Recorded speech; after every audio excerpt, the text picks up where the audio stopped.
Pranayama Part 2. Avoid costly mistakes, practice correctly and get all the benefits. From the second chapter of Hatha Yoga Pradipika. We now look at the word Pranayama. Prana plus Ayama makes the word Pranayama. Prana means life or breath or air or energy or life breath or life energy, you may call it. Ayama means to hold something, to constrict something, meaning keep it closed. It also means measurement or dimensions. It also means extending things or making them bigger or longer. So to really understand the meaning of the word pranayama, let us pick up some meanings. Prana means breath. Ayama means hold. So hold the breath. And it also means extend or lengthen the breath. Through this, you extend life. So pranayama equal to prana plus ayama means hold the breath, which in Sanskrit is called Kumbhaka, and stretch it, extend it. Thereby stretch or extend your life as well. Now, it is not possible to hold and extend life just like that in one day. It requires a lot of practice, and it requires that practice in a very systematic and correct manner. So, we know that we have been breathing all our lives. It is an involuntary action. We don't consciously breathe. It happens automatically. But in pranayama, we have to control the breath. We have to breathe consciously and thereby control the breath so that we get the benefits of pranayama. Now, there are several steps that we have to learn. We will discuss those steps. Please learn each step carefully. Practice each step well for days or weeks before you move on to the next step. Please do not hurry at all. The sages have said repetitively that do not hurry. Always do things slowly and keep it within limits. So now we do a bit of revision of the first part. We have seen Baddha Padmasana Yogi Pranam Chandrena Purayat Dharayatva Yatha Shakti Bhuyah Suryena Rechayat Pranam Suryena Chakrishya Purayadudaram Shanai Vidhivat Kumbhakam Krutva Punash Chandrena Rechayat. Meaning, the yogi sits in the yoga posture named Baddha Padmasana, inhales through the left nostril, holds the breath as long as possible, and exhales to the right nostril, then fills up the abdomen by inhaling slowly through the right nostril, holds the breath inside as advised, and exhales through the left nostril. Don't get confused. This instruction may seem to be long, but we will see how step by step we will understand this instruction very easily in a very simple manner. Now, these two sutras, Sutra 7 and 8, are complemented by Sutra 9, which reads as Yena Tyajattena Pitva Dharayeda Nirodataha Rechayaccha Taton Anyena Shanaireva Na Begataha. What does it mean? Let us analyze each word. Yena means the nostril through which, Tyajat meaning the exhalation, Tena meaning the same nostril, Pitva meaning drink, it basically means drink, but here it means inhale. Dharayat means hold the air. Nirodhataha by keeping the nostrils closed. Rechayat meaning you exhale that, then Anyena meaning the other nostril. Anyena means the other. Shanai meaning slowly. Eva na not vegataha meaning not fast. So what does it mean? Inhale through the same nostril through which exhalation was done. Close the nostrils and hold the air inside. Then exhale through the other nostril, always slowly, never hurrying. So this is Sutra number 9. Now, we have understood that we have to inhale and hold and exhale. But we now have to go into the place where we will learn how to reach this particular level step by step. Namaskar. We come to the steps for correct practice of pranayama. Hatha Yoga Pradipika gives the sutras, and all sutras are cryptic. So it is important that we understand the sutras properly. There are many commentaries. One of them by Yogacharya Swami Mukti Bodhananda Saraswati is very nice. We will take some guidance from the commentaries made in this particular book. Let us understand the whole process of breathing. We have been breathing all our lives, but not consciously.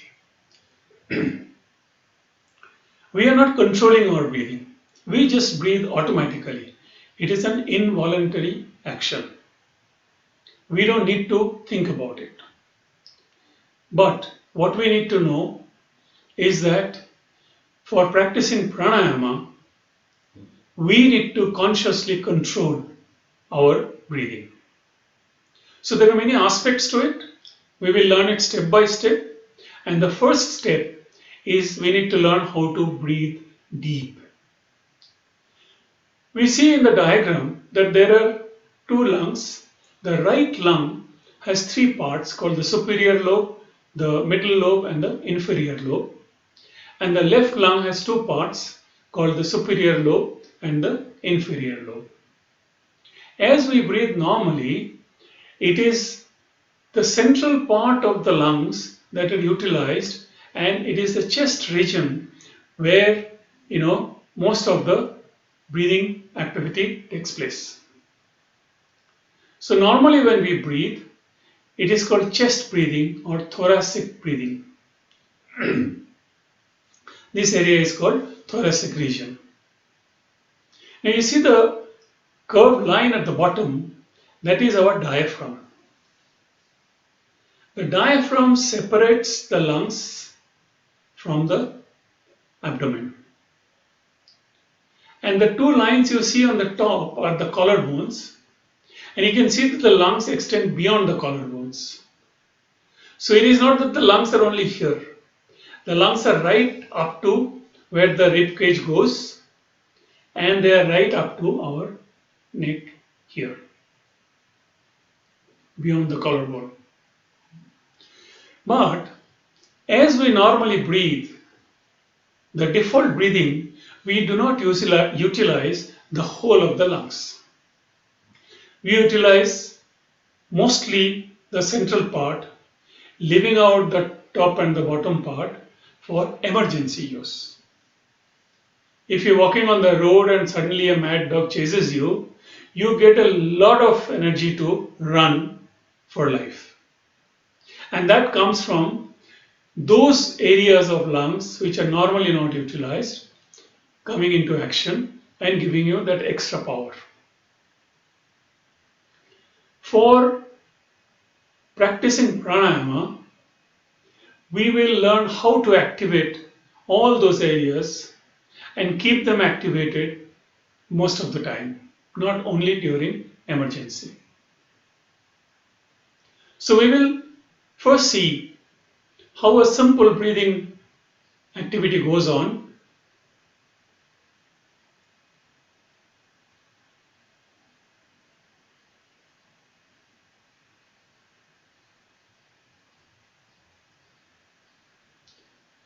Normally, you will not even notice that somebody is breathing. If somebody is lying down and sleeping, then it is easier to observe the breathing. The belly goes up and so on. Now, we will learn the technique of deep breathing and how to ensure that the underutilized areas of the lungs come into action more frequently.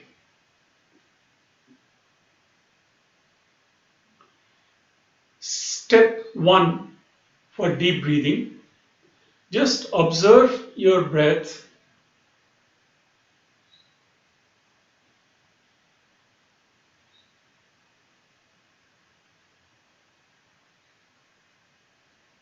You will observe that there is not much movement except in this area. There is hardly any movement here, there is hardly any movement here. Now you inhale deep.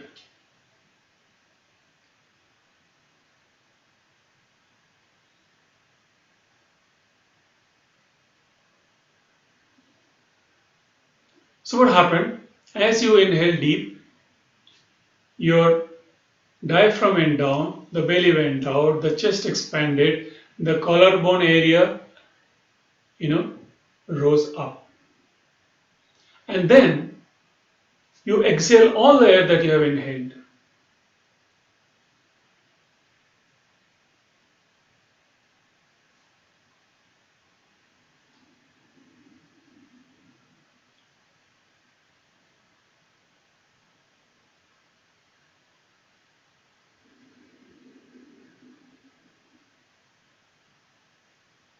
So you notice that as you are breathing deep inside, your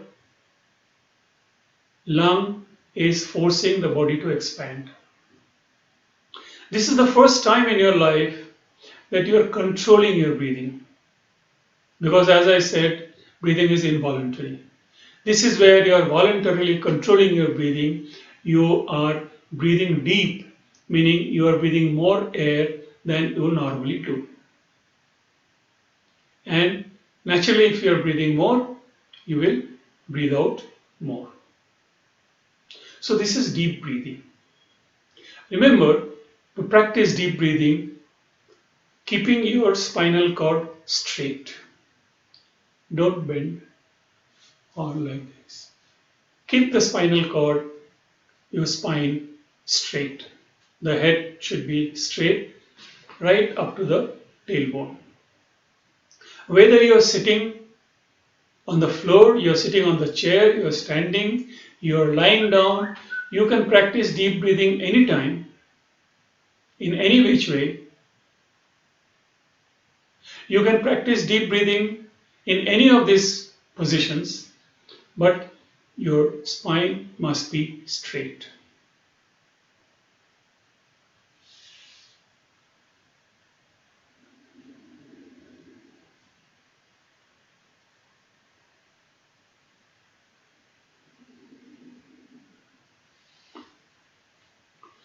This step of deep breathing by itself has tremendous benefits.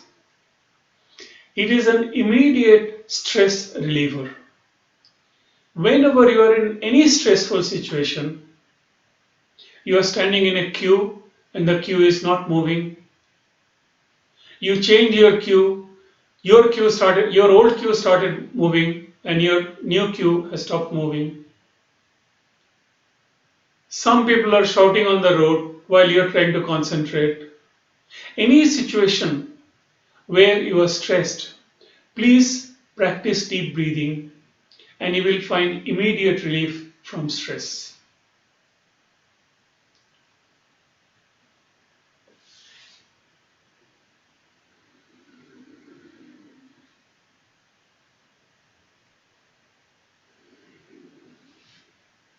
Any situation that puts you in stress, practice this deep breathing. It will give you immediate relief. Immediate.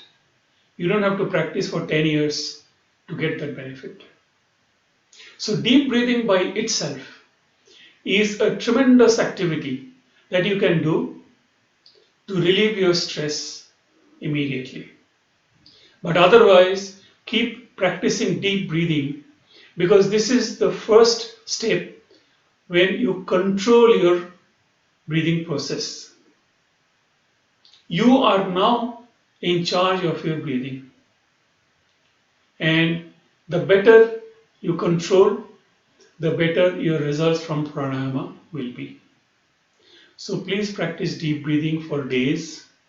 And every time you sit down or stand up, you got 2 minutes, please do deep breathing. Now, there are certain exercises that you can practice to improve your lung function. So deep breathing without those exercises will give you one kind of result. But once you have practiced those exercises for sufficient length of time, deep breathing will give you a much enhanced or a much better result. What are these exercises?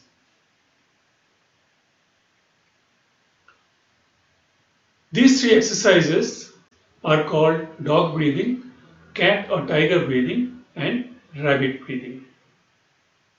As you practice these, different parts of your lungs get activated, and if you keep practicing every day for some time, what happens is every time you practice, a little more of the underutilized lungs get activated. And slowly the lungs build up a memory to keep those areas activated. That means more and more parts of your lungs are getting activated. Because remember, muscle has a memory. Whenever you train that muscle for a sufficient length of time, that memory gets ingrained into that muscle and it functions accordingly. So if you keep repeating deep breathing as well as the 3 breathing exercises, you will keep training your muscles, and your muscles will remember more and more of what you have to do. So your lung muscles, the lungs, they will become more and more active as time passes with your practices. So keep practicing.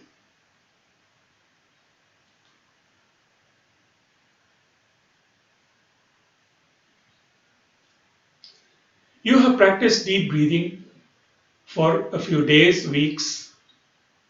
You have practiced the 3 exercises of dog breathing, tiger breathing, and rabbit breathing. So you have improved your breathing capability. By how much? You don't know. So you may feel that yes, your breathing capability has improved, but you still do not know by how much. So you need to measure. You need to measure the breath, meaning you need to measure the duration of your inhalation and exhalation. There are different techniques you can adopt. You can simply count mentally as you are breathing in and out.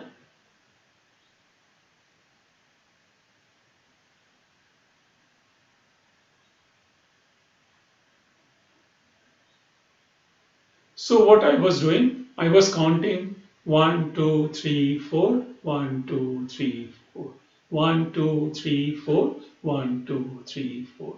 Inhalation, exhalation. You can also tap and count.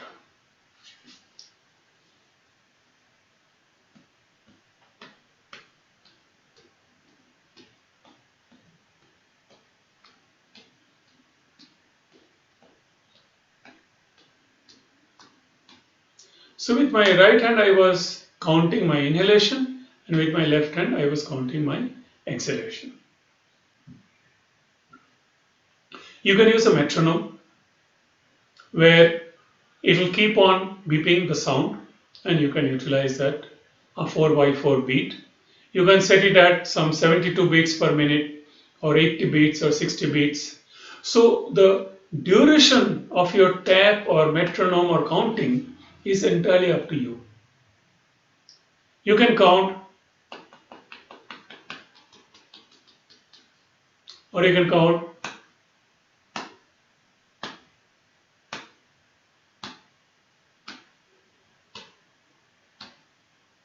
whichever way. Whatever you count, ensure that the rhythm is maintained and you are counting at that rhythm. Now, now sages have suggested that you can also use mantras to do counting. Om, om, om, om, mentally. So,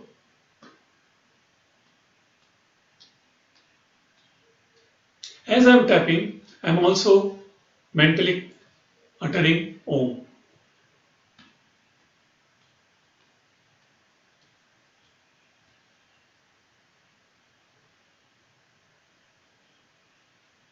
So, I am not tapping, but I am just counting through Om. Select a method, whichever method is most convenient to you. You can tap because you don't need anything, or you can use a metronome. That's very convenient because then you are not having to do anything else. You can focus entirely on your breathing. So if you have a mobile phone, you can download any metronome app and set that duration of the beats per minute to whichever is convenient to you. I normally set it up at 72. And on a 4x4, you can do your counting. So now you know that for normal breathing, what is your count?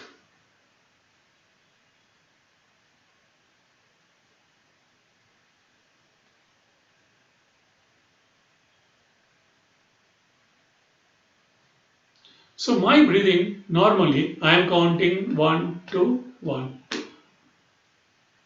So now you have learned how to do deep breathing. That means the first time in your life you have started controlling your breathing process. And you have also learned how to measure the duration of your breath so that going forward you will know how much progress you are making.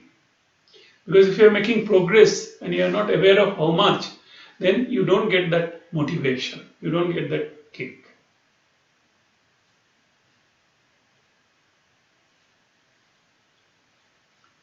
So now you know how to measure the duration of your inhalation and exhalation.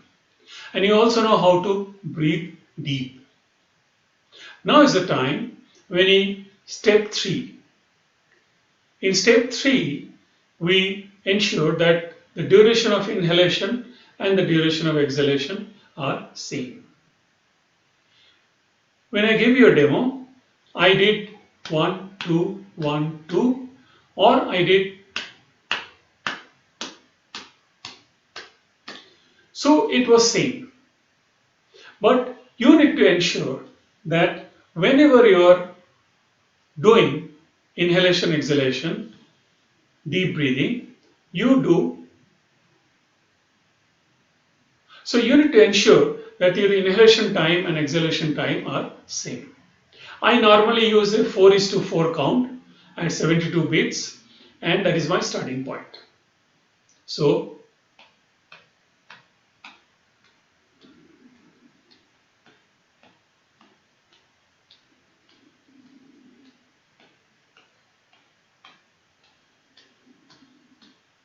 I'm just ensuring that my inhalation duration is equal to my exhalation duration, nothing else. So we have learned how to do deep breathing, we have learned how to calculate or measure the duration, and we have ensured that my inhalation duration is same as my exhalation duration.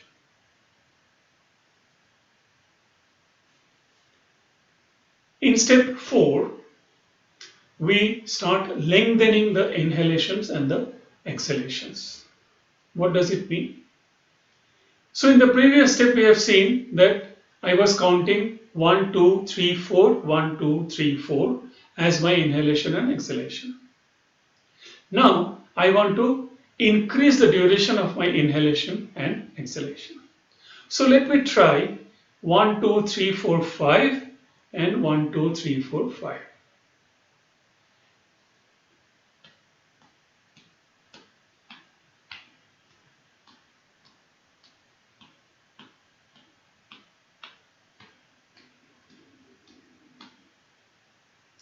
So I have increased my inhalation and exhalation a little bit.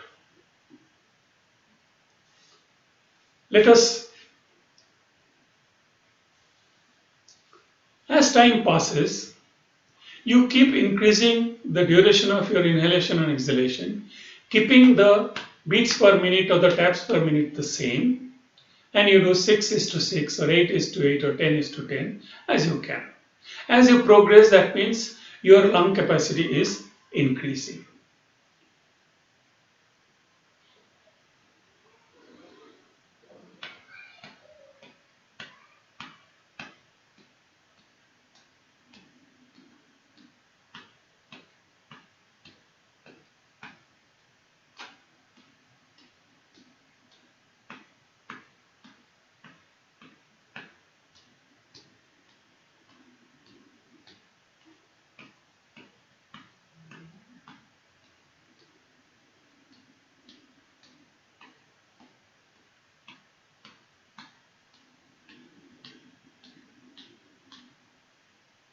So I did 6:6. As you keep doing those dog, tiger, and rabbit exercises, you will find that it will become easier and easier for you to lengthen the inhalation and exhalation durations. So let's do an 8 by 8.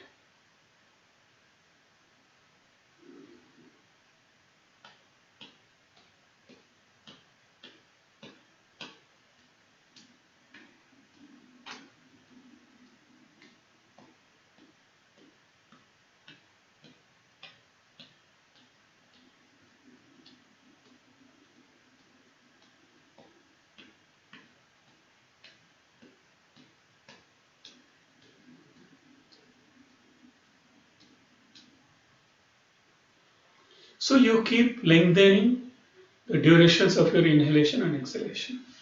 Now remember, step 1, practice for a few weeks. Don't go from step 1 to step 2 on the same day. Similarly, from step 2 to step 3 when you go, you take a little time. That need not take weeks, that can take 1 or 2 days. And step 3 also, please ensure that you spend a day or two. But when you come to step 4, you are continuously practicing your dog, cat and rabbit breathing, which is enhancing your breathing capability. And you are going from 4:4 to 6:6 to 8:8 to 10:10 and so on. Take your time. Take 1 week, 2 weeks, 3 weeks, 4 weeks, whatever time it takes to reach at least 8:8. We will see that 12:12 is even better, obviously. But once you reach 8:8 comfortably, then you can move on to the next step. What do I mean by comfortably?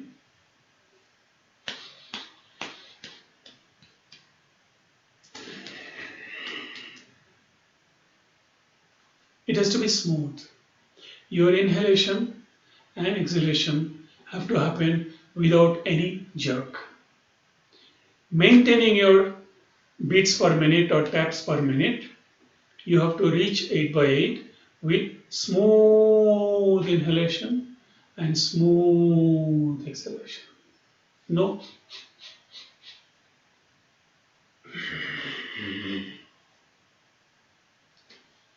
Spine will remain straight, head will remain straight. You will just keep on breathing in and out.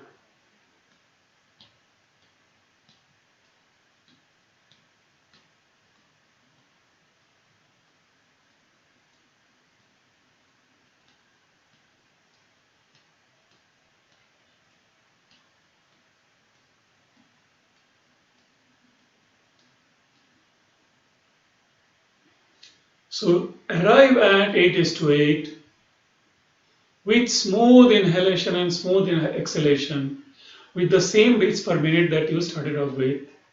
Typically 72, but you can do 80, 60, 120, whatever you want. But arrive, which means that you have reached a level which is 2 to 3 times your normal default breathing. So deep breathing in any case will be at least twice, if not more. Now you are reaching 3 to 4 times that. Once you have done that, now you are ready for the next step. So please take your time in your step 1, which is learning how to breathe deep and practicing all the breathing exercises. They'll learn step 2 and 3, which is measuring and equalizing inhalation exhalation, which should not take a long time. Then spend quite some time in step 4.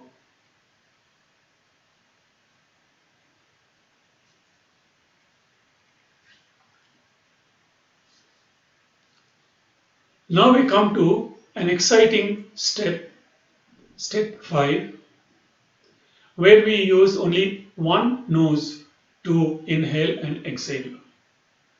This is again a very major step, because just as all our lives we have done breathing in and out unconsciously, we do not know whether we are breathing in to the left or the right or both. But here we will control the breathing by selecting one nostril and breathing in and out through that. To be able to do that, we need to learn what is called Nashika Mudra. Sages have said that if you want to control your breathing, you need to close your nostril. So, never use these two fingers, that is your forefinger and your middle finger, to control your nostrils. Use the thumb or the ring finger and the little finger. So, Nashika Mudra ensures that you exclude these two fingers from touching your nose. There are two ways of doing it. One is you can put it in between your eyebrows and then use the thumb for your right and use the ring finger for your left. Why I am saying right and left? Because you must use the right hand all the time. Nashika Mudra and any pranayama that you do where you are using one nose, you have to use your right hand, never your left hand. So right hand, these two fingers, either you touch them there or you fold them. Both are called Nashika Mudra. Different people call the Nashika Mudra differently. So either this or this. This is Nashika Mudra. Now, when you use the thumb, you don't have to close the nostril from here. You have to close it from here. Not here, here. Similarly, when you are closing the left nostril, you have to close it here, not here. So, let me turn slightly so that you can get a slightly easier view. So, I use this Nashika Mudra. I close my right, my left is open. I close my left, my right is open. I can also use this. Right is closed, left is open. Left is closed, right is open. So this is the first thing, that Nashika Mudra must be used. Never use these two fingers for stopping the air through either nostrils. Use the thumb or the ring finger and the little finger. Okay. Now inhale and exhale through the same nostril. So we will start by closing our left nostril and inhaling and exhaling through the right nostril. The right nostril, as we have seen somewhere earlier, is called the Surya Nadi. So we will do inhalation and exhalation through the Surya. This is also called Surya Anulom Vilom. Let's start. Nashika Mudra, left nostril closed at the right place.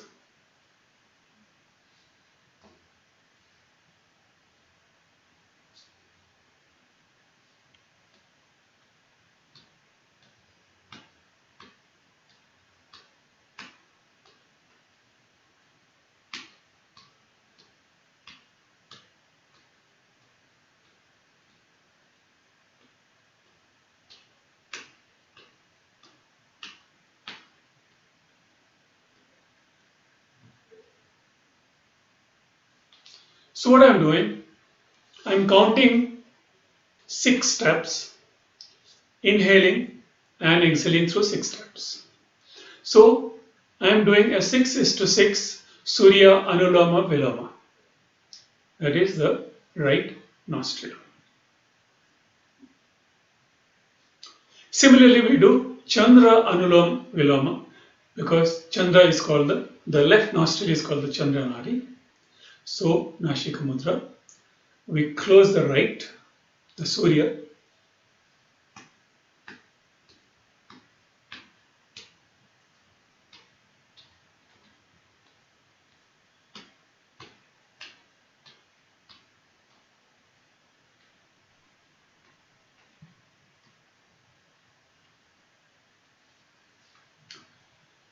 Once you have learned Nashika Mudra and Surya Anuloma Viloma and Chandra Anuloma Viloma, please practice them every day or whenever you can, several times a day if possible. But in each sitting, you do at least 9 Surya Anuloma Viloma and 9 Chandra Anuloma Viloma. Why 9? This has been suggested by the sages. You can do a lot more. Surya Anuloma Viloma and Chandra Anuloma Viloma have their own benefits. Just like deep breathing by itself has its own benefits, Surya and Chandra Anuloma Viloma also have their own benefits. They control your blood pressure.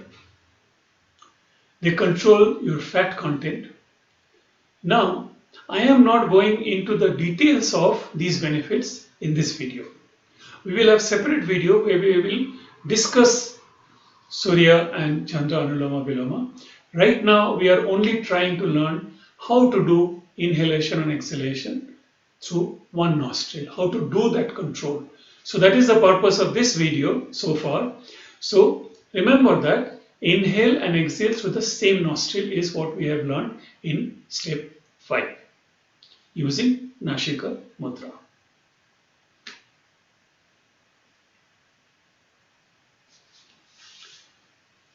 So we have inhaled through the right and exhaled through the right. Separately, we have inhaled through the left and exhaled through the left. That means we have inhaled and exhaled through the same nostril. Now we will inhale through one nostril and exhale through the other. So we will inhale through the left and exhale through the right 9 times. And then inhale through the right and exhale through the left 9 times. I'm sorry about the spelling mistake. So here, during the process, we have to change the nostril. And that is what we are trying to learn here. So we will inhale through the left. So I close the right.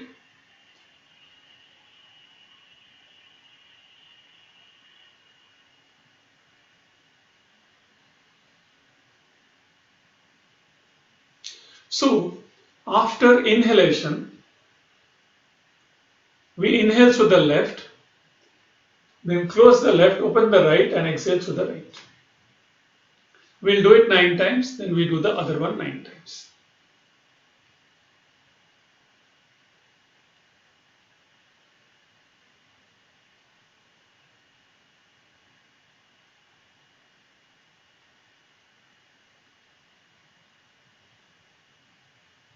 Like that.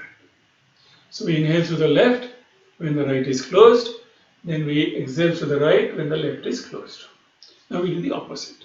We inhale through the right and exhale through the left. So we close the left.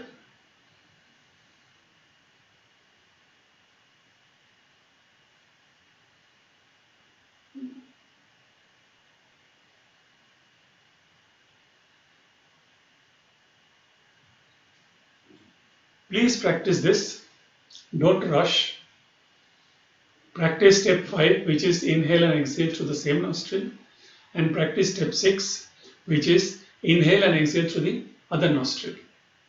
So inhale through the left, exhale through the right, inhale through the left, exhale through the right, do it 9 times, then inhale through the right, exhale through the left, inhale through the right, exhale through the left 9 times and more. And do it for several days.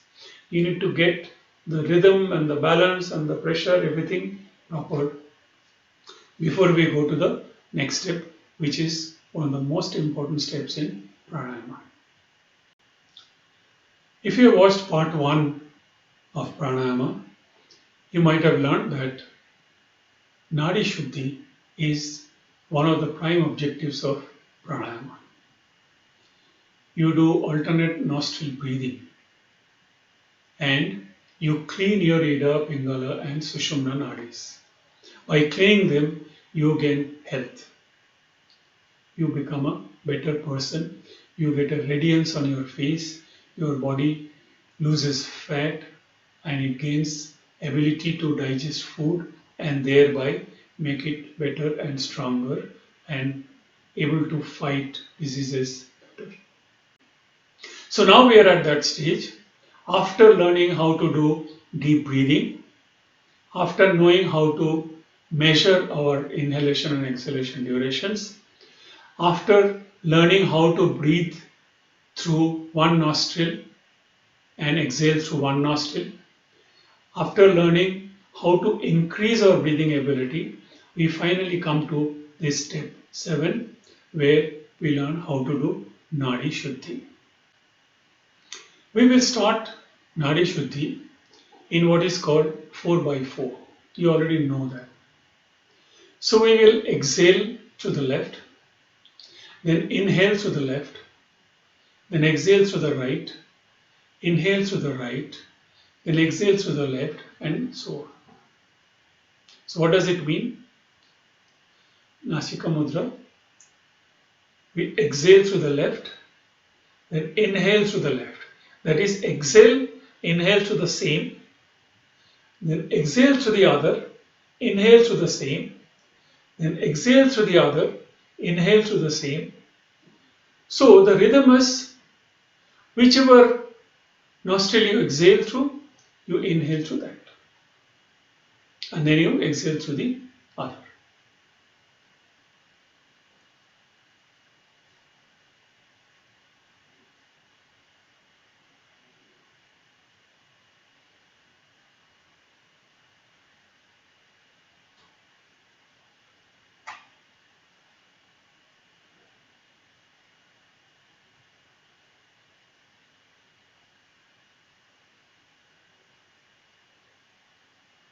So this is the rhythm.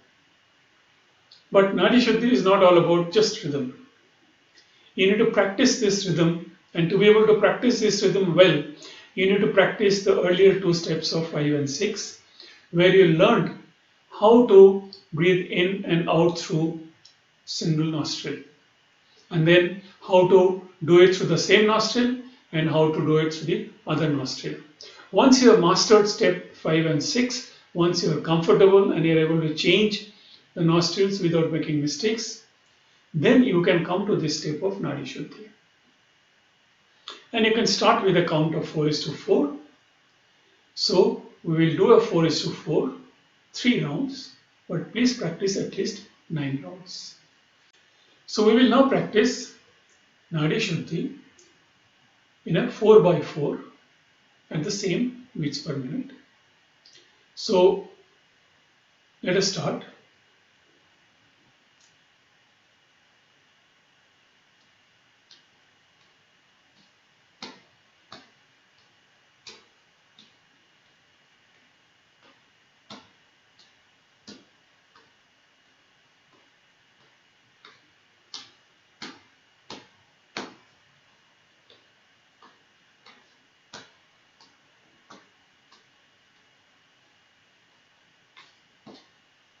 And so on. So you have learned how to practice Nadishuddhi Pranayama.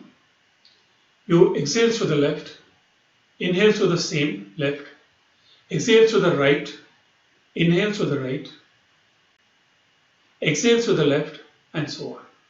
So exhale, inhale, exhale, inhale, exhale, inhale, exhale, inhale. This is the rhythm. And you go on doing this for 1, 2, 3, 4, 5 minutes, as long as you are comfortable. But remember, you must keep your spine straight at all times, and you must not breathe in or out with any kind of jerky motion. it should all be smooth. So now we come to the almost final step of Nadishuddhi, where you change the ratio from 1:1, that is 4:4, to 1:2. That means 4:8. Whether you are able to do it in one go or not, you can always do it in 2 steps. So you do 4 counts of inhalation and 6 counts of exhalation.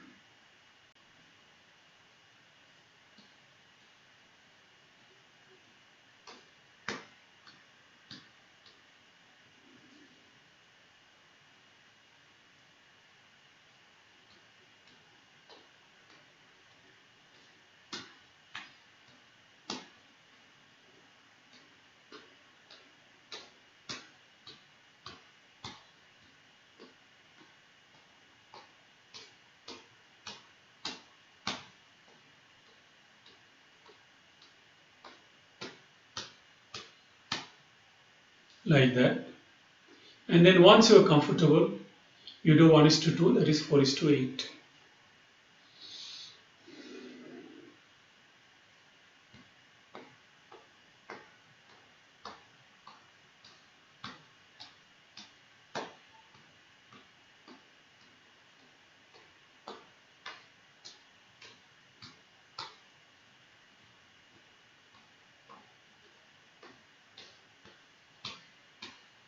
It may have taken you 1 month, 2 months, 3 months to reach this stage of 4:8, ensuring that you have a straight spine, there is no jerky movement, you are smoothly able to breathe in and out, and you are smoothly able to change the nostril, and you are able to do it correctly, that is exhale, inhale, exhale, inhale, exhale, inhale, exhale, inhale. You are able to maintain the rhythm. Keep practicing. This is Nadishuddhi Pranayama. If you do this practice correctly for a sufficient length of time, you will get tremendous benefits. Benefits we have already discussed in part 1. And as we have already said, your health will become better, your digestion will become better, your body will become, fatless. You'll be able to breathe a lot better and put in a lot better. You will notice that your breathing rate will slowly come down, your blood pressure will come down, your stress levels will come down, and you will feel you will be in a much happier state of mind. Keep practicing. Now we come to the future step, that is step 9, Kumbhaka. Kumbhaka means stopping of breath. As we have seen in part 1, Pranayama is basically defined as stopping of breath, thereby increasing the duration of the breath, and as a result increase the length of life. So Kumbhaka is the key part of Pranayama. Once you have mastered Nadishuddhi Pranayama and got all the benefits, then you come to Kumbhaka, which we will discuss in subsequent videos. So we will discuss Kumbhaka in details. There are 8 Kumbhakas, and each Kumbhaka has its own way of doing and benefits and precautions and so on. So watch out. If you like this video, please like and share it. Subscribe to the channel and press the bell icon. Practice pranayama. Stay healthy. Namaskar.